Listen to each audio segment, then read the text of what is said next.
اور وہ ہے بھائیو ایک مجلس کی 3 طلاقوں کا. دیکھیں نا جناب، اب کڑوا ایسا ہے کہ آپ سب نے ہنسنا شروع کر دیا.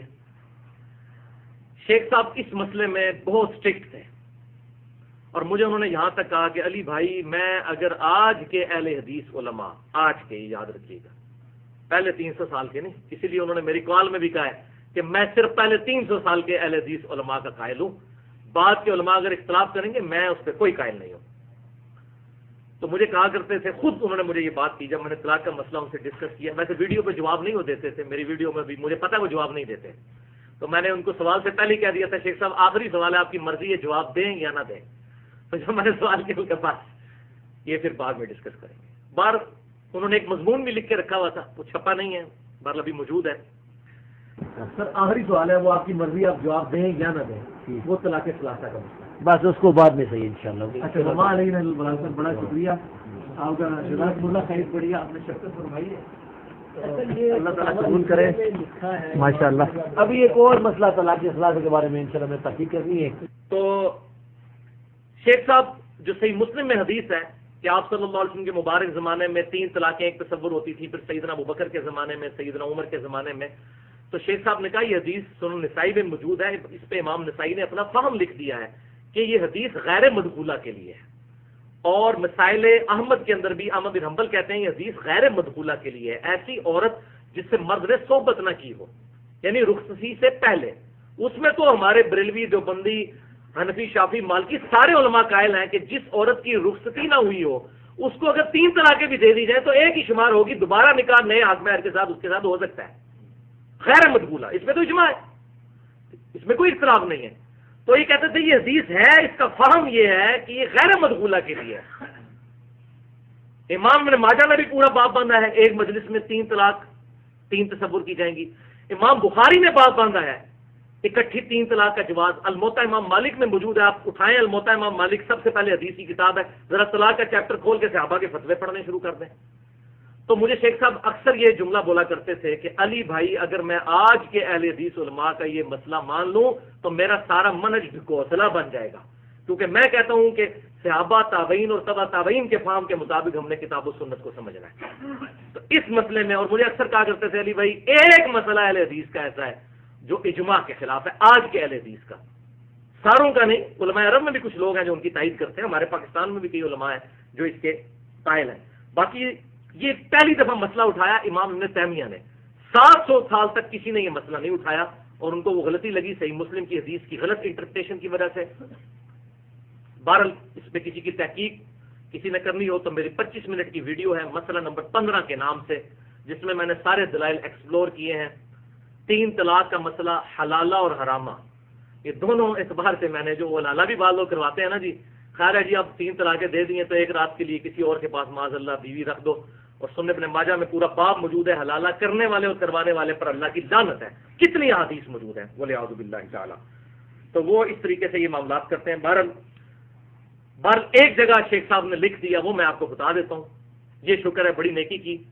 ویسے تو الموطا امام مالک میں انہوں نے اشارے چھوڑے، لیکن مشکات میں انٹرنیشنل نمبرنگ کے مطابق 3293 نمبر طلاق کے چیپٹر میں ایک حدیث ہے. طلاق کی حدیث جو 3 طلاق والی حدیث ہے اس کا ایک ہی راوی ہے، عبداللہ ابن عباس، جو کہتے ہیں نبی صلی اللہ علیہ وسلم کے زمانے میں 3 ایک تصور ہوتی تھی، پھر سیدنا ابوبکر کے زمانے میں بھی، سیدنا عمر کے شروع کے دور میں بھی سیدنا عمر نے نافذ کیا. وہ غیر مدخولہ کی بات کر رہے ہیں. تو یہ ایک ہی راوی ہیں ابن عباس، اور یہ پیٹ اصول ہے کہ راوی اپنی حدیث کو سب سے بہتر سمجھتا ہے. تو ایک روایت مشکات کے اندر امام ولی الدین تبریزی لے کر آئے انٹرنیشنل نمبر کے مطابق 3293.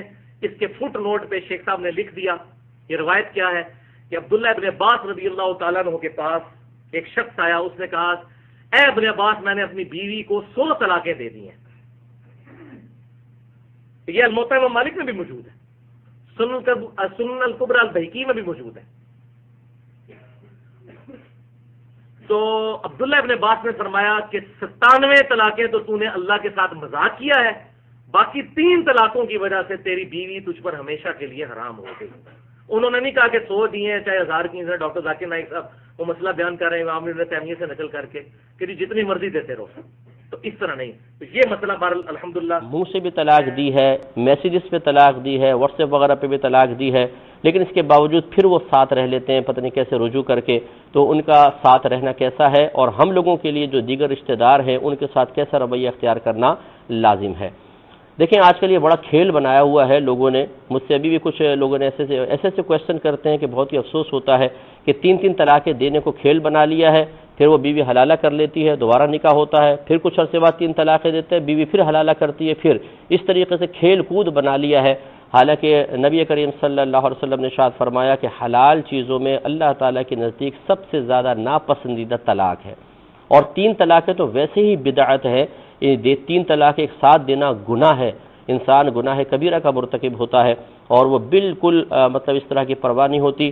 ایسے لوگ جنہوں نے اس طرح کھیل بنا لیا ہو کہ 3 طلاق کے بعد بیوی حرام ہو گئی لیکن اس کو گھر میں بغیر کسی شرعی دلیل کے وہ رکھے ہوئے ہیں اور مسلسل گناہ کا سلسلہ اعلانیہ طور پہ جاری و ساری ہے، یہ واجب ہے کہ تمام محلے والے اور تمام رشتہ دار ان سے سوشل بائیکاٹ کریں، ان سے گفتگو نہ کریں، ان کے شادی بیاہ میں نہ جائیں، خوشی میں شریک نہ ہوں، غمی میں شریک نہ ہوں. بالکل اب یہی طریقہ رہ گیا ہے کیونکہ اب قانون تو حرکت میں آتا نہیں ہے اس قسم کے امور میں، لہٰذا ہم پر واجب ہے کہ ہم ان سے قطع تعلق کریں.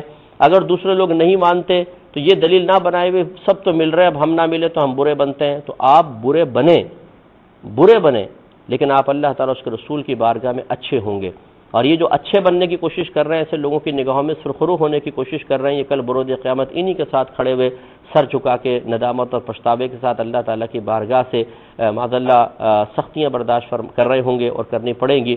تو اس لیے اس قسم کے لوگ جنہوں نے دین کو کھیل اور مذاق بنا لیا ہے اور حلال کو اپنے لیے حرام کو حلال ٹھہرا لیا ہے اور اس میں کوئی پرواہ نہیں کرتے ہیں، ان لوگوں سے بالکل دور رہنے کی ضرورت ہوں گے. ایک بھائی نے فرمایا کہ بارش کے بعد ایک سٹیپس کی رکھتے ہوں گا. پہلا سٹیپ طلاق دینے کا آغاز اگر کرنا ہے تو پہلا سٹیپ یہ کہ عدت کی آغاز میں طلاق دینا چاہیے. عدت کی آغاز میں اس کا کیا معنی ہے؟ عدت کی آغاز کا معنی یہ ہے کہ جب ایک خاتون ہوتی ہے جو اس کے پاکیزگی کی حالت میں ہو اور اس حالت میں اگر شوہر نے اس سے ہم بستری کیا ہو تو اس کے بعد جو اس کی ناپاکی کی حالت حیض کی حالت آتی ہے، اس کے بعد جب اس کی پاکی کی حالت آتی ہے اس کو عدت کہتے ہیں. سمجھا بات کو؟ تو عدت میں طلاق دینا، پاکی کی حالت میں طلاق دینا، اور ایسی پاکی کی حالت میں طلاق دینا کہ جس پاکی کی حالت میں اس نے ہم بستری نہ کیا ہو. تو سمجھ لیجئے پہلا اسٹیپ یہ ہے کہ ایک انسان طلاق دینے کا ارادہ کر رہا ہے تو قرآن یہ کہنا چاہتا، شریعت یہ کہتی ہے کہ اس کو پاکی کی حالت میں طلاق دو. مطلب اگر جس پاکی کی حالت میں ہم بستری کیا اس میں انتظار کرو، پھر وہ ناپاک ہو جائیں گی، پھر جب وہ پاک ہوں گی تب وہ طلاق بولیں گا. ٹھیک ہے؟ اگر اس اسٹیپ کو بھی مان لیا جائے نا تو اکثر طلاقیں ہوں گی نہیں، کیونکہ طلاق ہونے کا اکثر وجہ غصے میں طلاق دیا، غصے میں طلاق دیا، غصے میں طلاق دیا، غصے میں طلاق دیا، غصے میں طلاق دیا، اکثر طلاقوں کی وجہ یہ ہے نا. تو اگر کوئی انسان یہ کہے کہ طلاق تو دینا ہے لیکن اب یہ طہور میں تو میں دے نہیں سکتا ہوں، اب عدت کا انتظار کرتا ہوں، اگر عدت کا انتظار کرے تو اس کا غصہ خود ٹھنڈا ہو جاتا ہے اور عدت کے بعد وہ خود بولے گا کہ نہیں طلاق ولاق نہیں دینا ہے، وہ جب شیطان میں کو بہکا رہا تھا ہے نا. دیکھیے اگر اسٹیپس کو فالو کیا جائے شریعت کے تو طلاق نوبت نہیں آئیں گے انشاءاللہ. ٹھیک ہے؟ تو عدت کے آغاز میں طلاق دینا، قرآن میں اللہ رب العزت نے سورہ نساء سورہ نمبر 4 آیت نمبر 35 میں کہا فَطَلَّقُهُنَّ لِعِدَّتِهِنَّ، ان کی طلاقیں ان کی عدت میں دو.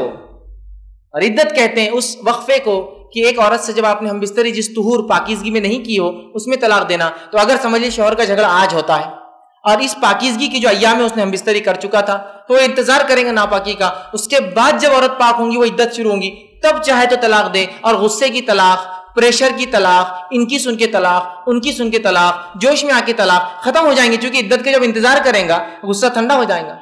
غصہ کیا ہوتا ہے؟ تھوڑی دیر کی علامت ہوتی ہے اور شوہر کا کام ہے غصے میں اپنے آپ کو نہ لائے. اور غصہ آ جائے تو کیا کرے؟ ایک مرتبہ نبی اکرم صلی اللہ علیہ وسلم کے زمانے میں ایک شخص کو غصہ آیا اور غصے سے وہ لال ہو گیا اور اس کی سانس پھولنے لگی. ہوتا ہے نا پھولتا ہے آدمی، پھولنے لگی.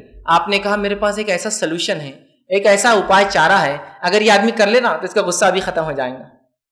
کہا کیا کر لے؟ تو کہا اعوذ باللہ من الشیطان الرجیم پڑھ لے، اس لیے کہ غصہ شیطان کی طرف سے ہوتا ہے، وہ پڑھ لے تو ختم ہو جائے گا. کھڑا ہے تو بیٹھ جائے، بیٹھا ہے تو لیٹ جائے. کھڑا ہے تو کیا کرے؟ اعوذ باللہ من الشیطان الرجیم پڑھے. کھڑا ہے تو بیٹھ جائے، بیٹھ کے غصہ آ رہا تو کیا کرے؟ لیٹ جائے، غصہ ٹھنڈا ہو جائے گا. سمجھا کتنا اچھا سولوشن ہے نا؟ ابھی کہاں جمتا ہوں کچھ سولوشن. ایک دوسری روایت میں آپ صلی اللہ علیہ وسلم فرمایا جب کسی کو غصہ آئے تو وضو کرے. اس لیے کہ غصہ شیطان کی طرف سے، شیطان آنکھ سے بنا ہے، وضو سے جب پانی آنکھ پہ لگتا ہے تو ظاہر سی بات ہے آنکھ کو پانی کاٹ دیتا ہے، تو غصہ ختم ہو جاتا ہے۔ آزما کے دیکھی کبھی، ایک آدمی بہت ہی غصے میں پھول رہا ہے، سیدھا اسے گال پہ تھپتھپائی، وہ اعوذ باللہ من الشیطان الرجیم پڑھو، وہ نہیں پڑھے گا، لیکن شیطان اس پہ حاوی ہوتا ہے، پڑھ لے تو آپ دیکھیے اس کا غصہ ایک دم نارمل۔ تو بیویاں بھی اس معاملے میں خیال رکھیں کہ شوہر کی اگر ان کو اینڈ لمٹس معلوم ہے کہ یہ ڈیڈ لمٹ ہے اس کے غصے کی، اس کے آگے غصہ آنے ہی نہ دے۔ اور غصہ نہ آنے دینے کا ایک سولوشن یہ بھی ہے کہ آپ سب سے پہلے تو غصہ آ جائے تو کہیے اعوذ باللہ من الشیطان الرجیم شوہر کو پڑھنے کے لیے، ٹھیک ہے۔ دوسرا، کبھی بھی اگر شوہر اپنے غصے میں آپے سے باہر جا رہا ہے تو نظروں میں نظریں ملا کے اس کو مت دیکھیے، اس لیے کہ جب انسان غصے میں ہوتا ہے اور دوسرا انسان اپنی نظروں کو اس کی نظروں سے نہیں کاٹتا تو اس کا غصہ بڑھ جاتا ہے، اور اگر نظریں کاٹ لے تو اس کا غصہ ختم ہو جاتا ہے۔ آپ دیکھیے دو آدمی لڑ رہے ہیں، سمجھ لیجیے دو آدمی لڑ رہے ہیں، ایک آدمی کھڑا تھا، اس نے بولا تمہیں گھور رہا، بولا گھور رہے کیا کرتے، آپ فائٹ چالو ہو رہی دیکھی، لیکن ایک آدمی سمجھدار تھا، اس نے نظریں نیچی کر لیا، جیسی وہ نظریں نیچی کر لیا دوسرا کیا بولتا، ادھر دیکھ کے بات کر بڑے، ادھر دیکھ، اب تو کیونکہ اس کو جوش ہی نہیں آتا جب تک وہ دیکھتا نہیں ہے۔ اور اگر سمجھ لے ایک آدمی ایسا گھور رہا ہے تو کیا بولتا، اتنی غلطی کی بات بھی گھور رہا ہو، اب گئے بیٹا تمہیں ہاتھ سے، اور وہ اس کے اوپر اور حاوی ہوتا ہے، اور وہ اور گھرتا ہے اس کا نا، اور گھورنا بند کر دے، کتنا بھی غصے والا آدمی ہو وہ صرف اتنا بولیں گا میرے طرف دیکھ میرے طرف دیکھ، اور آپ دیکھ ہی نہیں رہے اس کے، تو آپ کے پاس سولوشن، نظریں مت ملائیے اس سے، ہے نا، اور ختم کر دیجیے معاملے کو وہاں۔ لیکن یہ بات بہرحال عورتوں کو کبھی سمجھ میں نہیں آتی ہے، اس لیے کہ نہیں ہمارے ابا بول رہے تھے وہ پال لیں گے ہم کو، کرو تم کتنا غصہ کرنا، نہیں ہمارے بھائیوں کو اللہ نے بہت دے رکھا ہے، یہ باتیں سب چھوڑ دیجیے۔ آپ کا گھر آپ کا صرف سسرال ہے، آپ کا گھر آپ کی دنیا پوری آپ کا شوہر ہے۔ اللہ کے رسول کی حدیث یاد کیجیے، جس وقت خاتون آئی تھی اور کہا اللہ کے رسول کچھ باتیں کی، کہا تو اپنے شوہر کے بارے میں کیسی ہے، کہا اللہ کے رسول میں بہت خدمت کرتی ہوں ان کی، کہا ہاں اس لیے کہ وہ تیری جنت اور وہ تیری جہنم ہے، تو وہ تیرا آپ کے لیے سب کچھ ہے۔ تو اب کہاں باپ کی سوچ رہے اور کہاں بھائی کی سوچ رہے ہیں، کون ماموں آپ کے بچوں کو لاڑ دے سکیں گے باپ کا، اور کون نانا آپ کو پال سکے، اپنے باپ پالیں گا نانا جو ہے کوئی پالتا ہے کہ بچوں، اس بات کو سمجھنے کی کوشش کریں ہم لوگ بھی، ٹھیک ہے۔ تو بہرحال عدت کے آغاز میں دے، اب اگر آدمی مرد غصے میں بھی ہے تو عدت کا انتظار کرنے میں غصہ سب پنکچر ہو جاتا، سب ٹھنڈا ہو جاتا، معاملہ پورا رفع دفع ہو جاتا اور معاملہ پورا کنٹرول میں آتا ہے۔ تو اگر دینا ہے تو پہلی سٹیپ کیا ہوں گی، عدت کا انتظار کریں۔ یہاں تو نہ عدت نہ اس کی جسمانی کیفیت پاک ہے ناپاک ہے، نہ اس کا حمل، کچھ نہیں، بس بول دیا بس کھٹا کھٹ، اتنی بری بات ہے۔ اسی طرح جو ہے لوگ غلط فہمی میں شکار ہوتے ہیں، غلط فہمی کا شکار ہوتے وہ یہ ہے کہ طلاق کا معنی ہے ایک بار میں 3 بار بولنا، یہ طلاق کا معنی نہیں، میں نے پہلے شروع وضاحت کر دی۔ طلاق یہ 3 آپ کو الگ الگ مراحل میں دینا ہے، یہ ایک ساتھ استعمال کرنے کی چیز نہیں ہے، ورنہ غلط فہمی ہے بر صغیر میں ہم لوگوں کو دیکھتے ہیں بس طلاق بولے تو 3 ایک ساتھ، ویسا نہیں ہے میرے بھائی، اس کو سمجھیے آپ، طلاق یہ 3 الگ الگ چیزیں جو الگ الگ بار میں دی جائیں گی الگ الگ، ٹھیک۔ تو پہلی سٹیپ کیا فالو ہوں گی، اس کی عدت میں طلاق دیں گی، یہ سٹیپ کو انشاءاللہ فالو کریں گے تو مسئلہ نوبت طلاق تک الحمدللہ انشاءاللہ آئیں گی نہیں۔